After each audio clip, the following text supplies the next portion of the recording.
Mauro is an assistant professor at the University of Eindhoven in the Netherlands, and has been there for the last couple of years.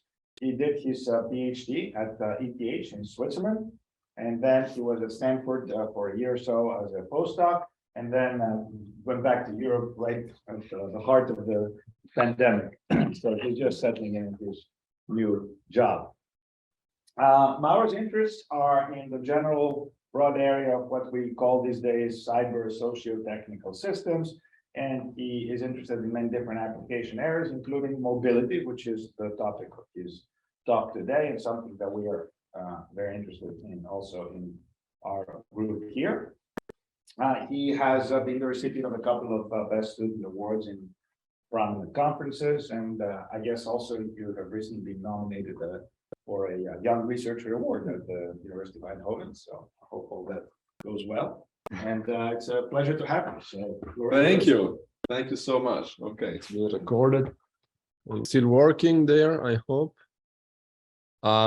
Okay. Yes. So thank you so much for the very kind introduction. So it's going to be a talk where I cover different aspects of cyber-socio-technical systems in mobility. So we're not so many, which is great. So we can really interact. Stop you whenever you have a question, okay? And we have a discussion. That's really the goal here. Before I start, I'd like to acknowledge contributors, my 3 PhD students. Let's see if that works. Yes. So we have Olaf, Jor, and Fabio, my colleague Theo Hoffman, Shani, who just graduated last year, and then I guess you know this guy who graduated recently. So we had a very nice collaboration with him, and also Christos and Yanis, and also my other colleague, Maurice Salazar. With Theo and 3 PhD there, we're in a Dutch consortium called NEON, aimed at accelerating the way to zero emissions, and we work on electric mobility. One of the companies we work with is called Lightyear. So I wanted to point it out. It is a company that produces solar cars, solar electric. They're super efficient. You need that if you want to drive mostly with solar energy, not completely. But this enables you to basically cover your daily commute, which means you have to recharge your car not so often, which means you don't need the infrastructure. So it's really enabling this deployment. They started production, and they come from a student team from TUE. So something that struck me when I started at TUE was that they're very strong and enthusiastic student teams. They won a couple of competitions with the solar car. And then some of the members founded Lightyear. And this year, this cohort, in the Netherlands, people love to go camping with the caravan. So they created a solar electric caravan, and they were also featured in the World Economic Forum. So if you Google the solar car, you will find it. But okay, without further ado, the reason I'm working on see if we can hide, yes, but on mobility is because it's facing a lot of challenges. You see that people are not really happy with mobility choices, which is why transportation network companies skyrocketed so much the last decade. And also every time there's a disruptive mobility technology, it spreads pretty fast. We're having congestion problems even post-pandemic, even much. I'm not going to comment about pollution, and also the problem of noise pollution. Noise is not only annoying, it's actually not so good for your health. And stress is becoming quite a killer in these countries. But okay, now on the bright side, we're also witnessing the advent of many opportunities. You can go from autonomous driving, right, which is still in its infancy but getting spread. So last week in San Francisco, I could take several times Waymo cars, and they're pretty impressive to go around with. We also have connectivity, right? Sharing economies. If you combine connectivity and sharing economies, then you can deploy transportation network companies like Uber, Lyft, but also micromobility and so on and so forth, and also powertrain electrification and the idea that you can do special purpose design. Now the question, we have all these technologies, many opportunities, how should we best combine them to address current and future mobility challenges? What do we do? My vision is autonomous, connected, and electrified, intermodal mobility systems with the human in the center. And I'm stressing a lot intermodal, and you'll see in the course of the presentation why. Now, these systems are quite complex, and it's crucial that when we deploy them, we really tailor them to get the best out of it. So and if you say tailoring and you really want to make the best out of it, you need to optimize, right? So we need optimization tools to optimize the design and operation of these mobility systems. And we do research both at the vehicle level, so basically designing powertrains in terms of architecture. So how do you connect the components, which technologies, how do you size them, and also control, how do you coordinate all the components in an electrified powertrain to get the best out of it. And on the system level, similar problems. How do you design the infrastructure? How do you design the operators? How many vehicles, which vehicles do you use, and so on and so forth? And how do you operate them to get the best out of it? I will cover both aspects in this talk. They are very well connected, but quite diverse. So again, please interrupt me whenever you have a question, a comment, or whatever. Okay. So I've been working a lot on electrification. We all know passenger cars are becoming more and more electric, also trucks. And also in racing, we can see electrification. Today, I will focus on racing because I have a sweet tooth for it. So my PhD was together with Ferrari Formula 1. So I'm quite I kept the interest in these racing problems, but also because it's a more general problem of the conventional eco-driving problem that you may face, also in terms of design. And so if you can solve racing, you can solve for more conventional vehicles, and mathematically it's fascinating. And also you're using top-notch technologies, and every millijoule you have on board counts, so to maximize efficiency a lot. And then these technologies will then hopefully go to other vehicles. You can think of the disc brakes. Every car has disc brakes. We come from Formula 1. Lotus introduced them in the 50s to reduce the braking distance. Now, just as an example. So, if you talk about racing, you could talk about this beautiful red car.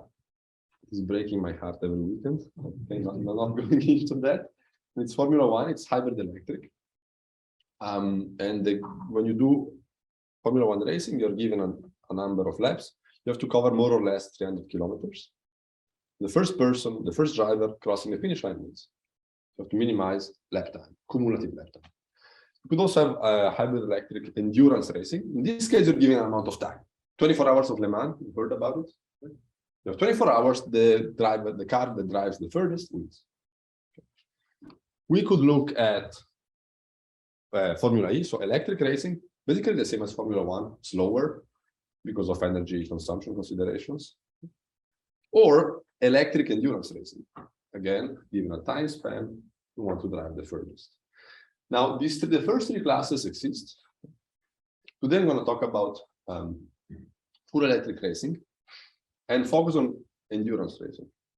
And if we actually zoom in, let's see if we can do this. On this car, you can see that maybe you can see some more or less the logo of my university. This is actually a student team. It doesn't exist yet. This is another team of very motivated students that really want to drive the 24 hours Le Mans fully electric.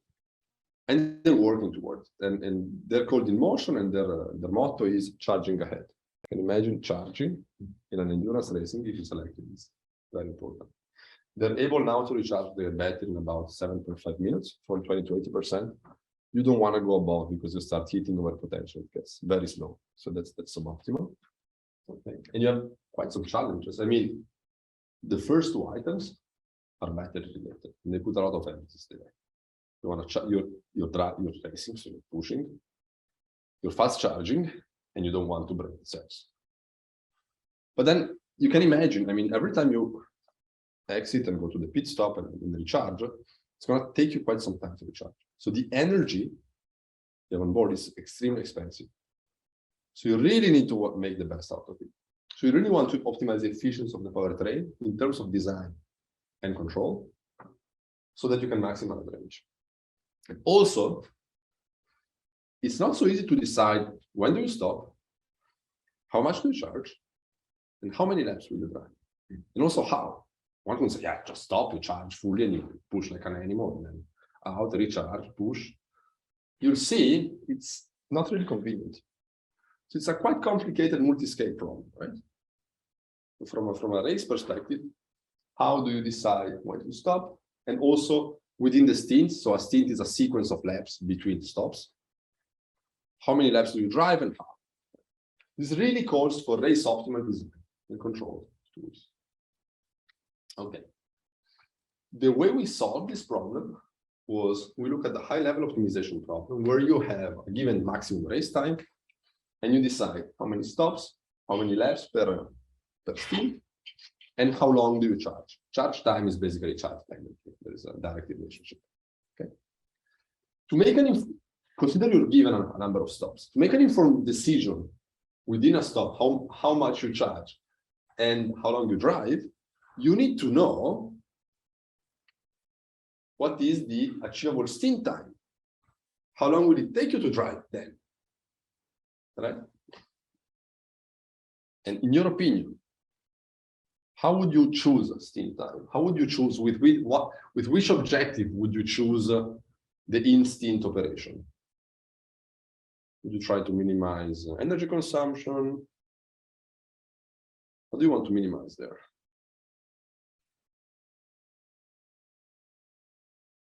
Give you a budget of energy, and your number of laps, how do you drive?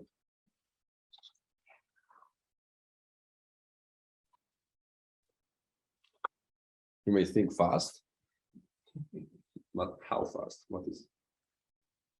You want to get back in the pit stop as soon as possible, right? So you're minimizing time. So you want an optimal stint, a minimum stint time operation.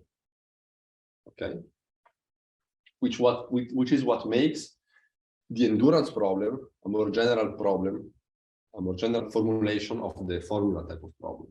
It's the same now. Given a number of laps and energy, you want to minimize lap time or stint time or race time. Yes. So we need something that tells you, given stint length and charge times, what is the optimal stint operation that minimizes stint time. Okay. So now we're going to start looking at, okay, suppose I give you a number of laps and an amount of energy. How do you choose on the operation in order to minimize the stint time? And you want to be able to solve this problem for different combination of stint length and charge time, which you can really see in this map. You need this relationship. So minimize stint time, stint. This is the architecture, rear wheel driven. So wheels, final drive, electric motor, inverter, battery. Okay. State variables are kinetic energy, so speed and how much battery energy you have. And you also have two more state variables, the temperature of the electric motor and of the battery. Yes? Can I ask a quick question? I'm not sure if I understand. The variable, so T stint, that's a stint time. What did you describe that? The time it takes you to drive the number of laps. Okay, so the number of, so the laps within the stint is fixed. Yeah. So that's the, yeah. Yeah, exactly. So in this problem is exactly. I tell you, I want to drive 5 laps, and you have this amount of energy. What do you do? Right. So how do you choose? Now, let's see. And did you say the number of big stops is fixed or not? In this case, yes. Then we will change it. Now we're just looking at, okay, you have stopped, you have charged, and you have to be back here in 6 laps. Drive.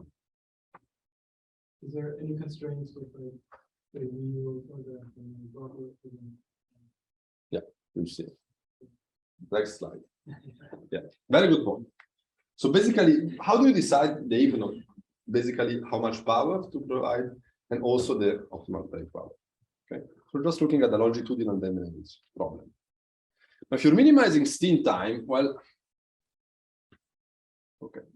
If you're minimizing stint time, it's a bit difficult to do it in time domain, right? Because you don't know when time ends.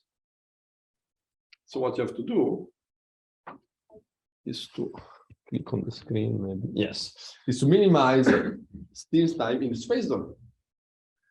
So if space becomes an independent variable, then you have a finite horizon problem. You know how long the stint, how many kilometers or meters you have to drive, and you know where the corners are. Okay. So what you do then, however, you're minimizing the integral of the lethargy. The lethargy is how slow you are per unit distance. It's the inverse of speed. Okay. To solve this problem, we want to solve it fast. And we want some guarantee, we use convex optimization. Any idea why? Why would you use convex optimization? I mean, it's a too trivial question. Often it is. What's nice about convex optimization? Global optimized guarantees and we can solve the issue. yeah, fast. You guarantee to get the overall best fast. Okay, fantastic. Is that constraint convex? That a quality constraint? Something equal to the inverse of something. So the function is 1 over v for positive v is a convex function. The constraint? No. So what you need to do is to use some tricks called lossless relaxation. You put an inequality sign, and then if you think about it, if I give you a speed, you would never choose the letter G higher than 1 over speed because you're minimizing. So you make sure that with the gradient of your objective, you will stick to it. So you increase the feasible domain, you make it convex. It's a non-physical feasible domain, but then the solution will be physical. And we go along this way for the entire paper. You can find it here. Okay. Now, just to give you a gist of the vehicle dynamics,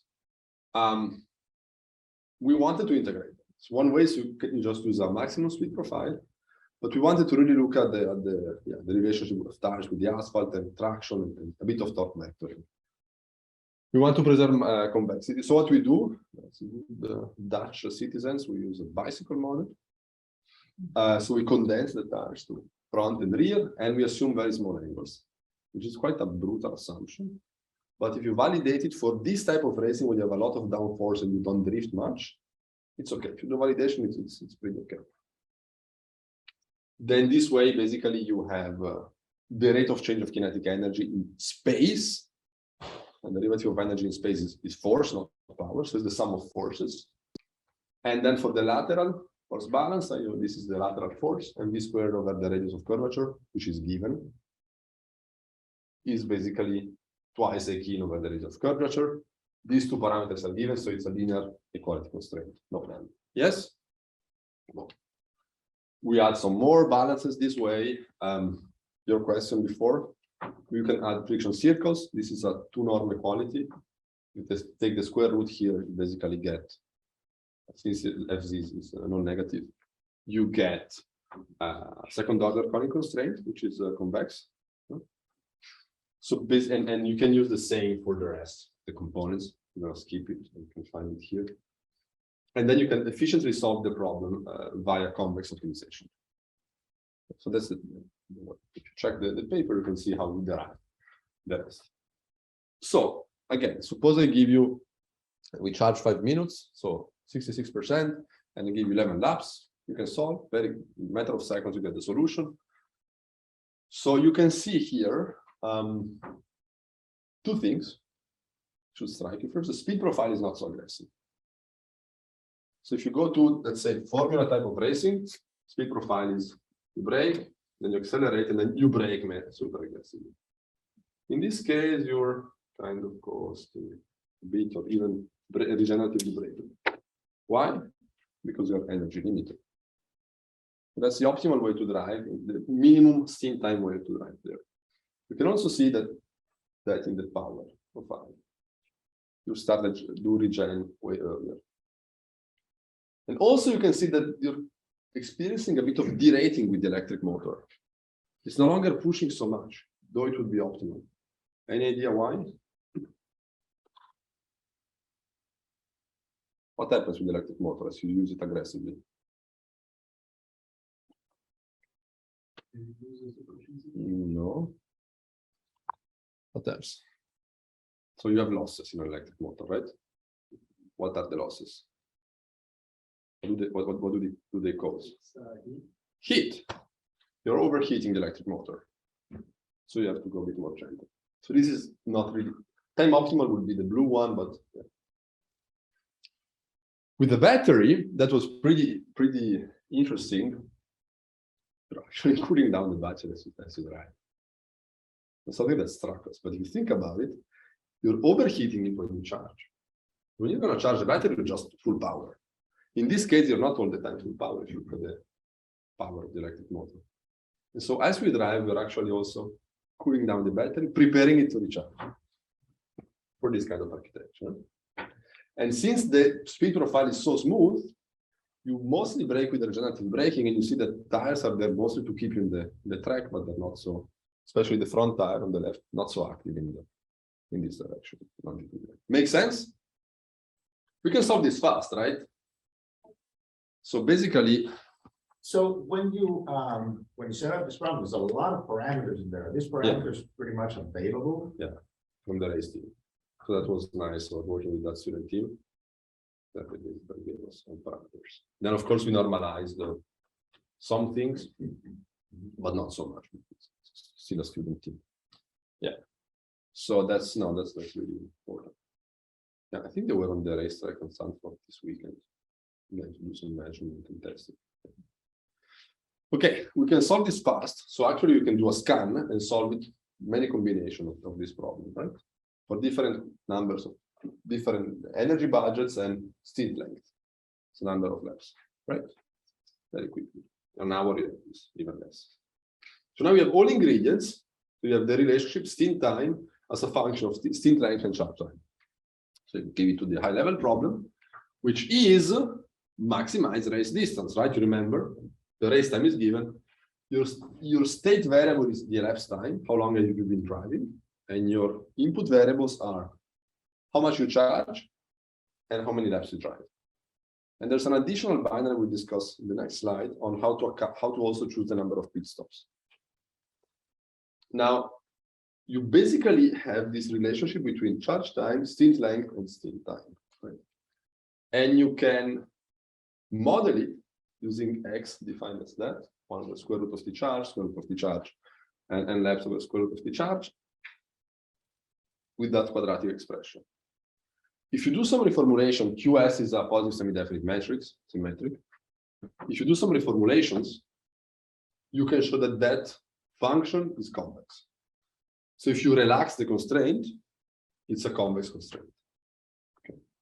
So you're telling T charge to be T stint to be above this. And of course, you're maximizing race distance, so you don't want to waste time, so it's between a touch. Okay.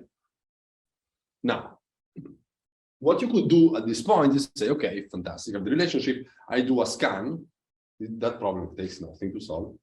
You could do a scan and say, okay, I basically enumerate the number of possible pit stop stint combinations, and I choose the one that delivers the longest distance, right? But we thought, okay, we can do better. So we included one binary variable, pit stop, which basically is one, the pit, it's one if you take the stint and stop, and it's 0 if you're kind of discarding that. And with the second constraint, you're making sure that we order the solutions, provide also multiplicity. So that basically you have 1, 1, 1, 1, 1, 1, 1, and then zeros. What's the duration of a pit stop? Is that fixed or could it vary on the state of the system? It varies on the charge time. So the pit stop for us is the charge time plus some. Okay. So it is between 2 minutes and 8 minutes, more or less. It's quite considerable. Okay, so now we're deciding whether to take, how many pit stops to take and how to include it. Basically, with the big M formulation, I guess you're familiar with it. Right? If you're not taking the pit stop, you will have stay on the surface minus infinity. And so only the second constraint will be active. And if you're not taking the pit stop, then the number of laps is constrained to be smaller or equal than 0 and equal to 0. And you can rewrite it as a second order conic constraint. So in the end, what you get is a mixed integer second order conic program. You can solve it in 1 second, so you're pretty happy. Sometimes we get computational time to explode. This one, in a second, you get the solution. So we can look at what happens. And the optimal, this is a 6-hour race. We chose it more for pedagogical reasons, meaning that, yeah, otherwise, if a 24 hours race, you cannot see anything. So it'll be tricky to see. The optimal solution has 15 stops and partial charging. Okay. Now, you may ask, okay, what happens if I just drive? At the beginning, we said, why don't you just drive like an animal, push, brake, push, brake, push, right? A flat out strategy, even without thermal limits, drives 30% less. It's a lot. I mean, at some point here, we say, okay, let's go home. Right. It's really important to optimize. And going back to the why don't we just enumerate and look what's the best number of pit stops, you can do it, but if you just choose it kind of like that, like if you say, let's do 7 stops, it's enough, then you would be, and then still optimize the rest, you would be far out, two laps away from the optimum, which is a lot. Sometimes not, sometimes yes. So it's really important to just optimize the strategies. Make sense? Any question?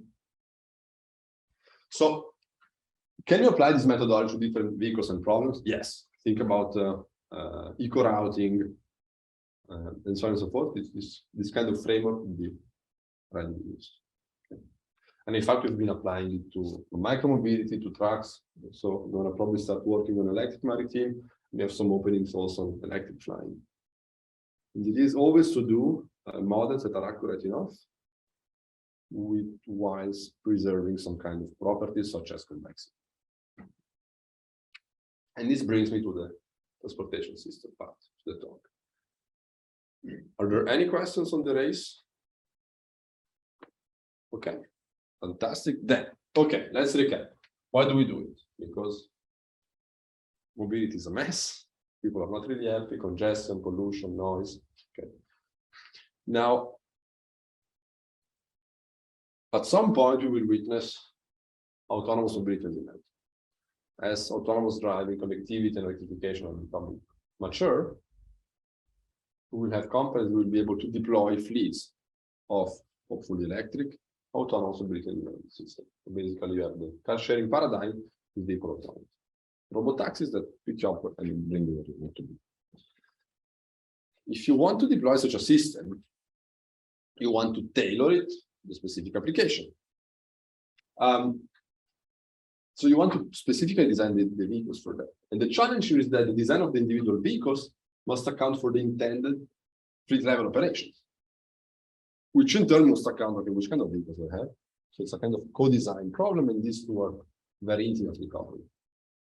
Think about battery sizing, which is what we studied. If you have a large battery, if it's with a large battery, you will need to recharge more energy, but less often. A smaller battery, less energy, but more.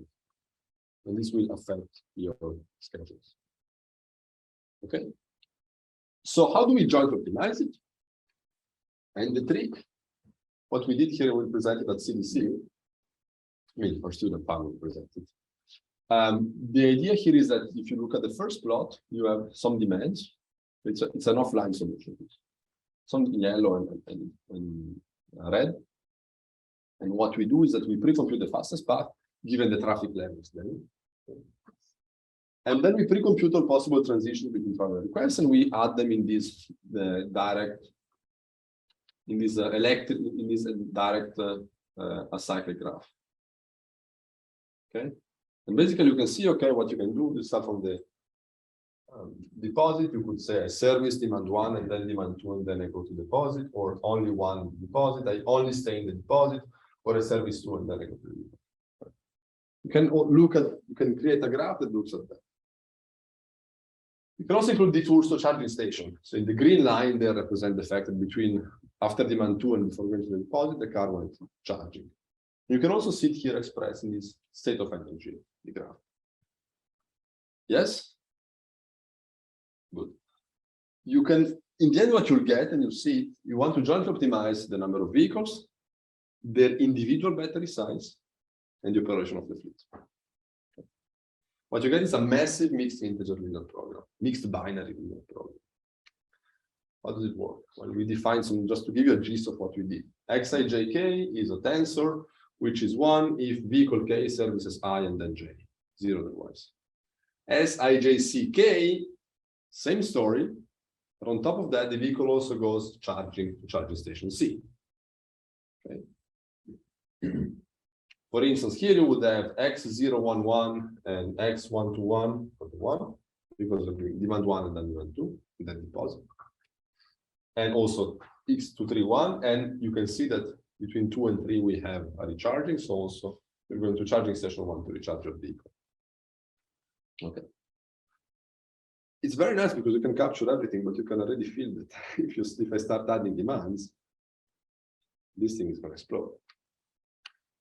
But we want to minimize well the cost of the individual vehicle sometimes. So whether you have the vehicle, BVK, how large the battery size is, and battery size accounts for about 30% of the cost of the vehicle. So it's, at least it's pretty critical if you want to buy 10,000 vehicles, right? How much you charge and how much you pay for it, and also how much revenue you generate by serving the requests. You could set this price to basically infinity if you want to buy the service of requests, just to make the problem more general. What is crucial here is that the vehicle consumption is dependent on the battery size. Why? Given a drive cycle, the mechanical energy demand is basically aerodynamic drag, which is not a function of mass, and then how acceleration and deceleration. If you have an electric vehicle, you can recuperate a bit of that, which is linear in mass. Rolling friction, which is linear in mass, and gradability, which is linear in mass. Mass is linear or affine in battery size, which is why you can basically have a constant term plus something depends on the battery size, which is pretty important because the mass of that battery is pretty high. Now, what you get here is a massive mixed integer inner program. You can solve it with global optimality guarantees, and you can guarantee global optimality if you converge. So that's a bit the problem here. We looked at this yellow taxi cab data. Some people here know this data set far too well. Quite some demands, and I think really that one of the challenges was convergence. So just to start to show how the solution looks like, let's just take 5 small sample. Again, pedagogical. 5 vehicles, you want to service 60 requests. We are showing requests as dots here, just for the sake of visualization. And you see you're only using 3 vehicles, one with the blue lines, one with red and one with yellow. The green lines show recharging, so basically you discharge and recharge and recharge. Right. You can see that the optimal battery size is between 12 and 14 kilowatt hours. Right. And you basically have multiple charging trips, but to less than 100%. Now, the problem here is that if you were to take that fleet and say, okay, that's the optimal fleet, let's go. This is not robust. It's optimal for this case. Optimality is always connected to lack of robustness, right? Moreover, we would like to solve for more than 5 vehicles. So what we did in this case, we could scale up a bit more, but somehow we got. So just in this example, the 60 requests for demand is you assume it known in advance. Okay. Yeah, exactly. That's so another. If a new request comes, how would you react to that? Yeah, exactly. Resolve the problem? Yes, you have to resolve the problem. So that's also affecting scalability. And actually, if a new one question, if a new request shows up and that's my fleet, they cannot service it because right. So that's really, this is perfect for this case. So what you're looking for is actually a distribution of the optimal design. Right. And then you can select a conservative solution depending on how conservative you are. And inspired by the central limit theorem, we are not applying it directly, but we just said, okay, let's just sample many times requests, and it's going to be, the design is going to be more conservative because you may sample very badly compatible requests, and you solve multiple times. And how does the solution look on average? How does the distribution look there? Right. So basically, we solved many times, and you can see, okay, for the 7 days of the week, we sampled multiple like 10, 50 times per day. Not recall exactly, but what you can see is that, okay, the optimal battery size on average is about 20 kilowatt hour. A Nissan Leaf or a Model 3 has about 50 kilowatt hour.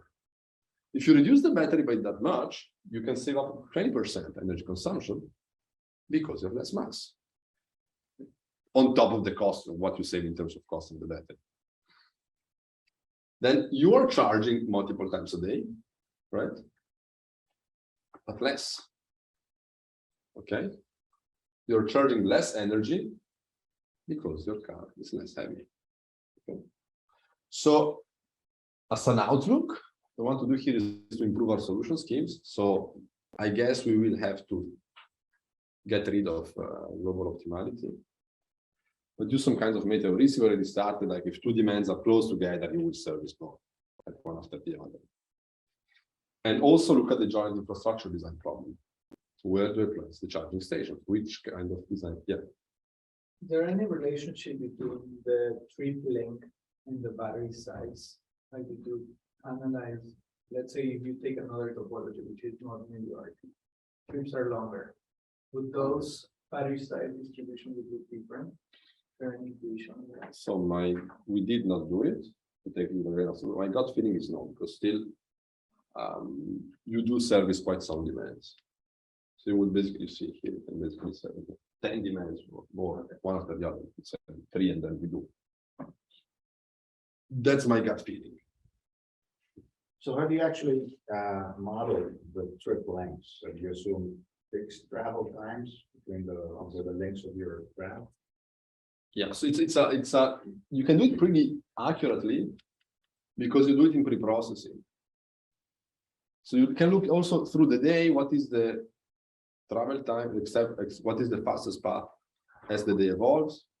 It's a travel time, then how much energy do I need, depending on when, if it's peak hour or not. So this you can all do in pre-processing. It's a massive workload. Shortest path is really quick. So all of that you do in advance. The main problem here is that this is humongous. It's a monster. So that's what is causing us problems. And also, yeah, it's not here, but basically the energy to track the state of energy of the vehicles is you need a lot of variables. A lot of them will be zero then in the end, but then you need a lot of RAM. And so we're thinking about one way would be to say, okay, but let's just use one type of car. So also, in this point of view, you're taking the point of view of the fleet operator. Yeah. Because absent from this objective function are considerations like, as a customer, how much do I weigh, how long do I spend traveling, and so on. No, it's this. I mean, this is of course you could fleet operators. Yeah. Alone, yeah. That's really, that's what, but okay, you could change the cost function. Yeah, you could change, or I'm not, or you have to look at a completely different. But okay, in this case, from the point of view of the traveler. But from the travelers, this is optimal because they're taking fastest path. So we're making sure that we service people with the fastest possible way. Well, okay, maybe I have missed something in the model because when a request is generated as a client, there's a certain time that I have to wait until my request is satisfied, a certain time that I spend in the trip, and that's the total time. Waiting time plus travel time. No, waiting here is zero. So we you assume it to be zero. Yeah, we assume that we know in advance all the requests. The advance. Okay. So you booked, I know tomorrow I have to go to Logan. For a particular point So at this time. Right. That's the approach. No, of course. How to make this online? I mean, not I think it's a different problem. Yeah, I think it's a different. it's completely different. Yeah, you can also think I do maybe a trade. We had a paper with our visiting student on making a trade-off on waiting time and giving them incentives to do that. But that's right. No, here everything is we wanted to jointly optimize the design. That's the point. Also, is it one person per vehicle? There's no sharing. Let me see. It is one. I'm just thinking. So one request. It's one request per and resource the vehicle. Yeah, and there is no ride sharing. Yeah, and I think if you want to do ride sharing, you have to add some variables. It's not. I was thinking whether you can include it readily, but I think you need to massage. Well, it would increase though the complexity of your graph, wouldn't it? Because then you could go different ways and go 1, 2, or 2, 1. Yeah. No, we would have to re-expand those dots that marked as strips and decide whether they become. No, we didn't even consider that. Sure. It's already super complicated. Yeah. Okay. Yes. So suppose we do it, we solve it, we have a fleet, fantastic. Are we done? Problem solved, then no more congestion, no more traffic. Talk. Can I go when the talk is finished? It's not, right? I mean, these vehicles can be as smart, as clever and efficient as much as you want. They're not much different than this one. This is why I don't like cars so much. Because the spatial efficiency is a disaster. That's the main mistake of cars. You could actually take these people and put them on public transit. much better. Sure, but they have different origin destination pairs in mind. This is not point to point. So what we did, and you saw this, some of the audience already saw this during my postdoc, we thought, okay, what happens if you combine with public transit? Take the best of both worlds. And just as a very brief recap, we have a road graph with intersections with the nodes and the arcs are the road links. You can do the same with public transit. You connect them with a walk in the graph. So for instance, I start here, I get on public transit, I get out, get on a car, I have a destination. It's a super graph, right? But you don't need binary mappers. We look at a mesoscopic perspective, we take a planning perspective. Everything, customers and vehicles are fluid, continuous variables, not binary again. It's a time invariant event. So it's like peak time and it's continuous flow of customers want to go from A to B, from B to C, and so on and so forth. Yes. One issue you may encounter is that travel time changes the more cars you have on the road. And if you have some private vehicles flow, the first approach we used was to say we don't want to disrupt their travel patterns. You know, new stakeholders, we don't want to disrupt private vehicle flows. So basically you say, let's not go above the private indifference threshold. If I increase your travel time by a minute over 12 minutes, like if it takes you to 13 or 10 minutes, you're not really going to notice. At some point, you're going to start notice. You stay below that. So you basically get a capacity for your fleet. This, on the one hand, may sound extremely noble. We don't want to disrupt other people. But it's also natural. This is a linear inequality constraint. This travel time is constant. So you have linear cost, linear constraints. You get a very nice LP. You can optimize travel time and operational cost and solve it very quickly.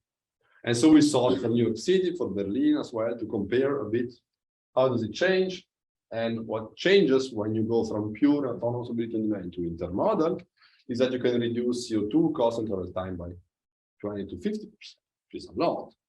Then this is really the way to go. That's why at the beginning I said intermodal transit. Now there's my one issue. This is the way to go. And we start seeing less people owning a car and more autonomous vehicles coming in from transit. This very nice assumption breaks because you start to have a lot of MOD flows, the travel time changes. You have two problems here. First, the travel time of your routing charges will influence your fleet.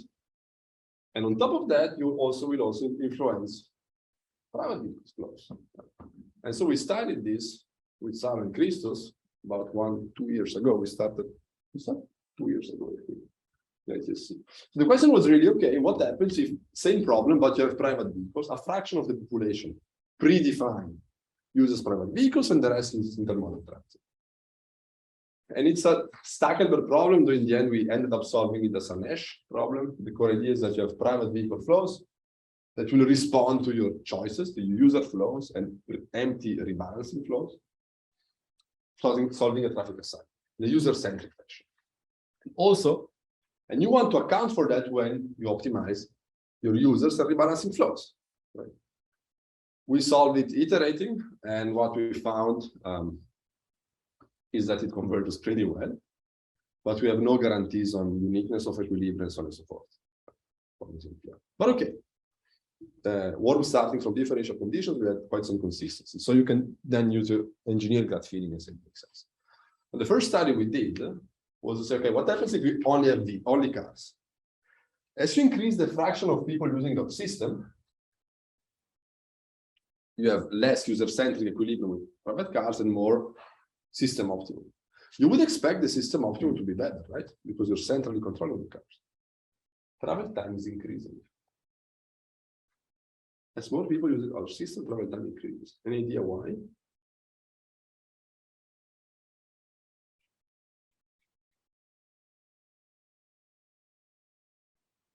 I'm not going to ask Sarah because it's the first author of the paper.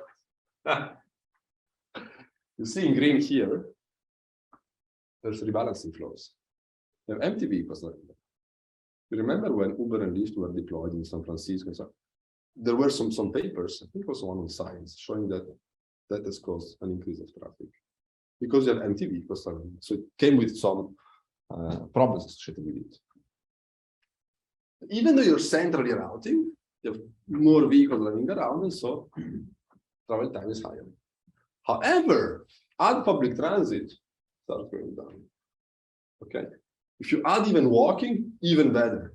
And if you add the Dutch way, and this is a rush hour in Eindhoven, picture I took, even better. So if you have intermodality with active modes, it's really beneficial. And you can see here, 20% less kilometers traveled. And here we're still using a monetarily oriented perspective, which only think I want to minimize travel time.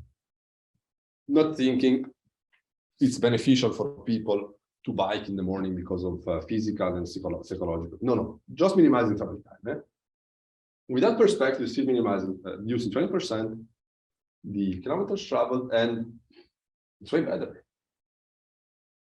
There's a problem in this plot. It's a big problem. That's fantastic. That's how it should be. But look at the left plot. You have two possibilities, either to be on the red line or on the blue line. What would you choose? Everybody's going to take a private vehicle. Yeah, why not? Yeah, you take the private. Me too. So everyone starts taking the private vehicles before you went to the shop. And this is on the one hand, this is really a dilemma. On the one hand, it's a pain in the neck. Society is really a problem. Tragedy of the commons, right? Mathematically, it's super fascinating. Point is that system optima are not equilibrium. Okay. Why? Because at the system optimum, at every commute, some users must sacrifice part of their welfare for others so that on average, we're better off. Yeah, on average. If I'm the one going slower, I'm on average going to be pissed at you than who's going faster, right? Good. If you look at this simplified case, again, monetary, myopic perspective on only minimizing travel time. But for the sake of simplicity, let's just look at travel time. You have a faster arc with cars, which can get congested, that's the point, and a constant travel time. This takes more. What's the point here? The point is that people will start using the first arc until it gets congested and as slow as the second arc. And then what you get is a user-centric equilibrium. It doesn't matter what you choose. They're both equally bad. So, would be better for some people to say, okay, I'm going to take the second arc so that this gets faster and the average travel time goes down. How do you achieve it? Like, how do I convince you to go this lower? Well, one way are monetary tolls. And if you look at the literature, there's been a lot of work there. So this is just what we took from this paper we presented at ECC last year. Now it's in European Journal of Control. It dates back a century, Pigovian taxation and so on, if you check. But the problem of monetary tolls is that they discriminate with respect to income. And usually low-income people have the longest commutes. So what do we do? Well, we use artificial currencies. This is way more recent. First, introducing the framework were Chase and Bolognani from ETH to just control intersections. There were also other contributions. The main issue of the state of the art here is that they're based on auction mechanisms. We looked at mechanism design, which is an extremely fascinating field of research. But from a user perspective, if I have to bid and I don't know whether I can go fast or slow today, you incur what is called decision fatigue. I think when you have to buy an airplane ticket, you buy it today, maybe tomorrow it's cheaper, or just a train ticket. That's the price, yes, okay. It's very simple, right? So that's what we want, a simple payment transaction mechanism based on artificial currencies, so that selfish users are aligned to the system optimum, and we account for their urgency. We want fairness here. So this is the last part of the talk, and just want to walk you through the math, but interrupt you whenever you want. So repetitive. So you'll see if you check the paper, the framework is the setting in the end is very simple because it gets very complicated very fast. A repeated commute. Every day you want to go from this node to this node, from the outside of Boston to B. Okay. 1, 0 is the fast way, 0, 1 the slow way. And you have each user making a choice. Why I? What is that? If you take the average, you get the aggregate flows. As a municipality, of course, we care of all individuals, but we're more like the master of puppets and you look at the aggregate flows, right? Which is the average X. You want that aggregate flow to minimize some societal costs, which we're not going to define, we define there is some cost function we minimize, accounting for the fact that not everyone will travel. Maybe some people don't travel today and work from home. We've experienced quite a lot the past couple of years, and the flows are not negative. Anyways, you get the desired distribution. So we wish we would have. So in contrast to unfair monetary tolls, we use this artificial currency. We follow this paper and call it karma. And the brilliant idea there was that it can neither be bought nor exchanged. Okay. How does it work then? You pay P1 to go the fast route, and you receive R2 or minus P2. P2 is a negative price, you go slow. Right? So now, sometimes you go fast, sometimes you go slow. And your karma budget changes. Well, karma tomorrow is karma today minus what you pay. Yes? So, and you cannot go negative. If you can go negative, then the currency doesn't make sense. You go to minus infinity. Fantastic. So you to design the prices, you want them to be karma sustainable, karma sustained at the optimum, because that has to be an equilibrium of the discrete system of the repeated commute. So you need to be able to say at X star, and the karma of the population needs to remain constant there. Otherwise, people will hit zero, and then it's no longer an equilibrium. So P transpose X star equal to 0, which means the ratio between the prices is the inverse of the ratios of the flows. Now, fantastic. So we have 1 degree of freedom, right? Control engineers, we have 2 prices, 2 degrees of freedom. Do we?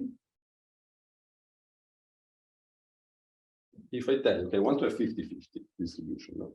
If I tell you the prices will be 10 and minus 10, 100 or minus 100, 1,000 or minus 10, what does it change? Nothing. Because it's an artificial currency. It is not connected to other monetary currencies. Once you introduce it, you want to keep the prices constant. It doesn't matter. So not really. So this paper became a stability analysis paper. Given this framework, we can only analyze it and hope that it works. So to do it, we have to look at the individual users. And here is where the story becomes complicated. How do they choose? In general, you have a discomfort. We then call it travel time, but it's a discomfort. Right? It's a combination of factors, D of X. It depends on the distribution. That's the crucial part. And every day, every user has a sensitivity as I of T. Okay. In a conventional static tolling scheme, what you would do is to say, okay, users minimize the value of time, so their income and their margin combination, plus the prices. So this is a monetarily weighted combination of travel time and prices, and then you choose. Right? It's a static problem. That's what you want. What about now? What's your value of time? It's not really a sensitivity. The value of time is also related to how much you can afford. But what you can afford today depends on what you do tomorrow. Yes? And how much karma. So you're playing against your future self. So it becomes a dynamic game. So what we did was, okay, let's consider the simplest possible setting. You plan for the week. You assume your actions will be Y bars, continuous, 20%, 80%, and you will have the average of the sensitivities bar. Okay. Then you're minimizing what you perceive today, first term, plus what you expect to perceive the rest of the week with an average sensitivity. Okay. You can also add discounts. It's not a problem. And at the end of the week, your karma level today, minus what you pay, you want it to be above some reference. That's how you plan. Okay, at the end of the week, I want to have at least P1 so that I can still go fast one last time, or 0 because, or more because I'm more closer. Can change for any user. Okay, but it's a receding horizon scheme. You see where the complexity comes from. For 2 arcs, you can solve it in closed form. For more, you have inequality, linear inequality constraints. It's a good luck. Then we assume an infinite. Now, let's connect the individual user to the flows. Assuming an infinite amount of users. And then what you do is to, okay, you look at the flows as the daily flows as a wardrop equilibrium. So every day they reach an equilibrium. Wardrop or Nash for an infinite amount of users in this problem is the same. So we call it wardrop. And you can look what happens. And you can check the proofs. in the paper. What happens that it works? It's summarized. Wow. So here is also an example. We gave a lot of karma at the beginning. This is an extreme example. We give a lot of points to everyone. If you give a lot of points to everyone, they will behave in a user-centric manner because the currency doesn't make sense. Right? And your travel time goes up by 30%. Then, this is the same plot, but zoomed out, the karma levels go down, get a steady state, and then you reach the system optimum and the delta social cost is 0. Okay? So it works. You would achieve the same if you were, but look, here I need 55% of the population in one arc and the rest in the other. Every day you choose randomly, you get the same performance. Sure. But if you're in a rush and I tell you to go slow today, your perceived discomfort will be higher than someone who's not in a rush. So if you do a comparison, which is this plot here, you have a 15% improvement in perceived discomfort with this scheme, which gives you more freedom, compared to an optimal, yes, but urgency unaware authoritarian allocation. So you get the best both worlds. So this is the first step, and we're now in the process of writing a small conference on learning the agent's dynamics and doing some RL for more hours, because in the end our models are long. We don't wake up and solve a meet in the morning. And also we'd like to work into more complicated networks. Now, before I finish, because I have 1 minute, I guess, I'd like to advertise a very nice workshop. We also have a fantastic speaker from BU who's sitting in the room. So if you're coming to CDC, then this workshop, we're gonna have quite some discussions on the impact of these new technologies on mobility systems and what can we do as control engineers. But what is our role in this transformation? Otherwise, we have some open positions open also for postdocs. And also, if you want to come to visit us as a visiting PhD student, more than welcome to do so. I did it during my PhD, and it helped a lot my career. So I would like to return the favor. And having said that, I think all these new technologies are giving rise to a lot of very fascinating interdisciplinary or even transdisciplinary problems. And we as control engineers have this chameleon type of ability of adapting and studying different problems. We can really contribute to these problems. Hopefully give a contribution to science and ultimately society. So thanks a lot. It's been really a pleasure. Thank you. We'll take questions. If you have any. Yes, I have a question about the last part of your. Yes. Does it sort of assume that you have a fully automated transportation system? Because it seems like one challenge would be users who are taking their personal vehicles will just sort of still be able to do whatever they want. Of course. Right? That's a question I get every time I present. Mhm. How do you implement it? It's a policy question, right? Also, I think you have to distinguish between commutes, which is what we studied here. So every day you do something, and we really have a multimodal type of approach. So or slightly intermodal. Maybe you bike to public transport or go by car, right? Another challenge is that you may have different preferences. I like to bike in the morning. Should they get a lot of karma points for that? Maybe yes, maybe no. It's an open no. What happens if the discomfort function is no longer shared among the users? Very challenging problem. And also, for a policy, you're still imposing something. If you do it with the Netherlands, it's not a good idea because people like their independence. They're super tolerant, but also, so there would also really be a challenge from a policy perspective. How do we do it? How do you realize? Right? It's more a way of showing that this kind of point schemes work as good as monetary tolls without discriminating. So it's really what you're achieving is fairness and giving the same chance to everyone, and you can achieve the same. So that's, but from an implementation perspective, I think it's very tricky. It has to be discussed. It's more, let's say, transdisciplinary about ethical problems and so on and so forth. Yes. I think there might be a question. Oh, sure. Where is it?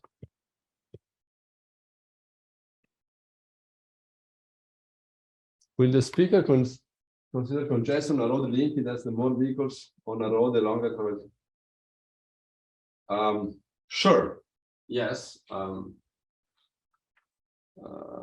Yes, that's of course something you can include when you choose the aggregate flows. You can of course account for that. Right? So not only so yeah, that's why we kept it in the paper. We connected it to mobility to make it kind of understandable, not to, and have kind of a direct application or something. But basically, you have societal costs from which you get the optimal aggregate flows. You can add all these ingredients there, and a personal cost which has to be shared by the users. But you can do whatever you want. Yeah. Thanks for that. Yeah. One question about the last part of the talk. So you said that you want to go into a more like complex network. Yeah. And that you plan to use RL. Yes. So I'm wondering why you want to use RL. Like, is that because you want to consider more like that the dynamic program or the dynamic model is longer term rather than now an average just on the next state? If so, I agree. Otherwise, if you have a larger network, wouldn't it be possible to use the normal traffic assignment ideas, which is discrete choice modeling using multinomial logic, basically, which has a closed form solution? Yes. Just wondering why not going through that route, which is the classical way in which word of equilibrium is found. Yes. So I think one of the challenges in doing the second item, but I'm guessing, and it's like we can take it offline for sure later in more detail, is that here you have the fact that agents play against the future selves. Yeah. You have an additional item which also for the static pricing scheme, you would be able to solve for the prices in a very simple way. You use PGU taxation and no, it's super simple. It's a no-brainer. In this case, you have, so one way could be, we're trying to do also that, transform the problem in a static problem. And RL is just one of the tools. What I want to say, mentioning RL could be one of the ways, is that the model we have is wrong of the users. So you could have something that can kind of initialize the pricing, which is what we do, and then adapt the models. Reinforcement learning is one of the ways. So also used simulated annealing, it's another way. But basically, yeah, you have kind of a gradient-free methods that are applicable online, and you'd like to have some kind of guarantees. So of course, what we're trying to do is to have as much information there as possible. One of the things we started doing with one student was he found a very nice RL framework. I want to use that. Sure, works pretty nicely. Sometimes it would do crazy things with the prices, and that's where you need your engineering knowledge. If you do that, then you're gonna have mayhem. Right? So yeah, I would. It's not that I'm saying yeah, let's RL everything. Here, given the lack of models, could be an interesting application. But yeah, good question. Yes. I have one more question about the last problem as well. So maybe you went through it, but so you started by saying that we could, if we implemented these intermodal smart networks, we could decrease the social cost or the system cost. The system cost by some amount, but people would still be selfish because driving the car would at the end be better. Now, I'm wondering if after trying to create a fair policy, does the average social cost, how is it compared to before? Yeah, that's yeah, no, but then rewind. If I find the mouse. Yes. Yeah, okay. You see the societal cost that goes to the delta societal cost, you really can converge to the system optimum. So you recover it because you're at the optimum. It oscillates a bit because not everyone is traveling every day, and he will computing the Nash equilibrium for 1,000 users. If you go to an infinite amount of users that it has. But yeah, no, that's really the point. You can achieve system optimum without having monetary talks. Yeah, I think in the end it's pretty natural that you recover it because it's the only equilibrium you can get. So ex post, I thought, yeah, of course it works, but to show it, you can check the pictures. I mean, maybe there's better methods to do that, but so to look at matrix theories because, yeah, even the simplicity of the setting, I was surprised by. On the one hand, how simple the result was, but how difficult it was to get it. Yeah, that's what I really like about the project. Yes. That's also about it. I'm guessing that if some people always dislike you, and they always gain from the system, so they work the system, or if become like 30% of them always do that, the other people are possible to Yeah, no, of course. Then you would get, yeah, exactly. That's a problem, no? If your decision way of deciding is different, and you really like to go with Arc 2 because you like it more, and not going to comment on what it is, but then that's one of the issues, right? Because then you don't care. Say, okay, I can do it. Then, however, you could have more people using Arc 1. What you could do then is, for instance, adapting the prices. That's what motivated this kind of RL, but okay, let's call it online controller and policy adaptation.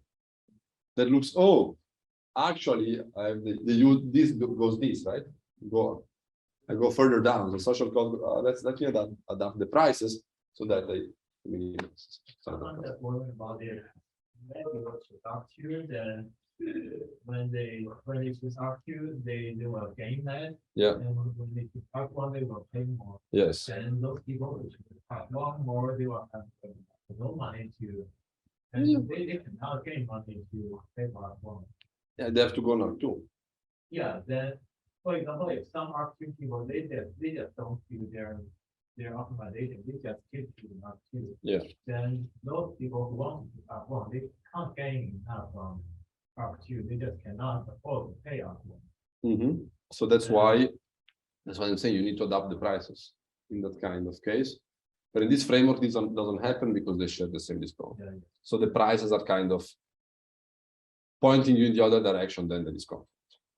Yeah, my question is also along the same lines. How susceptible is this setting to gaming the system? Basically, what are scenarios where some users can really break down the system? You can imagine many, but the key, I guess, question is, if this is an artificial currency, do you put bounds on it or not? And does it matter? I mean, it's artificial, but you have to somehow pay a price to play the game. Let's start with that. We for sure have a lower bound. Okay, so let's start with the following premise. I have to commit to participate in this game, right? Yeah.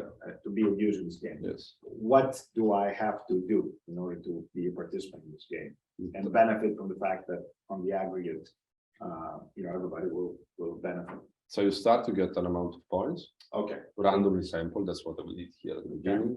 Okay. And then you start running. Okay. So are there bounds to this capital? Can you imagine a scenario where I can game the system and keep on increasing Sure. unboundedly my artificial currency? Yes. And does that matter because it's artificial anyway? It doesn't. If you cannot go down. So basically you have a lower bound because otherwise it would, because the main assumption is that people would rather go on Arc 1 than Arc 2. If you have too many people of Arc 1, basically you get the user centric, and basically the same. But that's the main premise here is that people are pushed to go to Arc 2. Okay. And to go to Arc 1. So basically you disincentivize it in your pricing. And then you cannot go too much there. And then you also have to go to Arc 2, otherwise you go negative. And you are accounting for that as you make decisions. Because you're not allowed to go to. Okay. Okay. So what about a situation in which I'm generalizing the problem, but we're fighting over a particular resource, right? There's one resource. So if I give you access to this resource, I benefit. Yeah. by you giving me a certain price. Yeah. So I give you access to this Yeah. resource, but I expect that you pay Yeah. me a little bit. Yeah. So there you can imagine situations where I kind of always give you access to Yeah. this resource in order to increase my wealth. Yes. And then eventually I have so much wealth that then I force everybody else to Yeah. give me access to that resource. Sure, but that's the point. I mean, okay, the And there's two no player, stability. yeah, the two-player interaction was studied in the principle, yeah, just two players, theory of multiple. With the bidding, so you would basically pay what you bid to the other if you bid more. Here, I would call it a large deviation problem. It can happen on average because every day we sample the sensitivity. Yeah. And if your sensitivity is very low every day, you will always go to R2. Yeah. But it's a large deviation problem. Okay, so you're. So with making the some law of large, aggregate long-term- if you have an infinite amount of users, Yeah. that's how we looked at that. That's how we Yeah. really looked at the problem. Yeah. With an infinite amount of users. If you have only this room, it could go oscillate. In fact, if you reduce the number of, it's oscillating a bit here. If you reduce the number of users even more, it can have some oscillation to work, and then you have a quantization problem. Would there also be another situation where I lie? I'm telling you that I'm following this particular Yeah. path, but I'm not really. Yeah. Is that something that could You're be hacking the- checked? You're hacking? No, no, no. Yeah, no, that's the No, other no. thing. No, you're hacking, no, no. Truthfulness in the information. Yeah, no, no, An no. assumption that We assume, whatever you record You is the truth, yeah, but I no. could be. It's enabling you to step on the, let's say, on autonomous, to get on the autonomous vehicles, that is the file, let's say, the direct, you need to pay. Otherwise, the vehicle doesn't open the doors.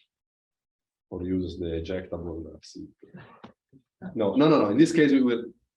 I'm just thinking of. No, I think- ways in which I you think can- it's- you can no. game the system. Of course, no, Which is a great disincentive for. For whoever wants to implementing. adopt it, because no, no. who's the person, who is the entity that's going to adopt this? A city, Yeah. for example, a municipality? Yeah, that's also a quite. private campus. I think I have one thought that could be someone who's playing the game and it's actually like getting worse. Imagine I am like very,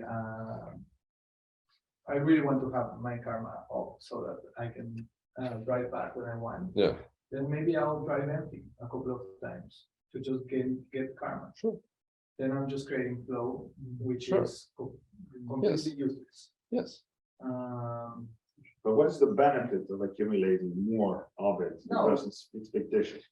No, it's like when I am in a rush, then I'll have, But that's the point of this Or KRF. let's But say- this we capture, eh? Let's say Biden. Biden will have people just like driving empty so that he will like. Ma no, vabbè, ho capito, but it's personal. Okay, You no, know, no, no. like- Like, forget the president. Okay. No, forget the president. But look Like, at this. a guy- Look at like this the function. owner of his company, why wouldn't he have? like, Because one it's guy- personal and you have truthfulness. Yeah, So that's the assumption. No, no, no, no. no, I agree. I mean, of course, you can say I have paid people. So you really need to make sure that you break the connection with monetary purpose.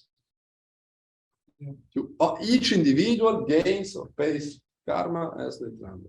It's indeed okay. So it's also a privacy problem. That's why I say it's a transdisciplinary problem. Because someone has to monitor you. So you need a really good infrastructure for something like that to Yeah. work. Something much better than blockchain infrastructure.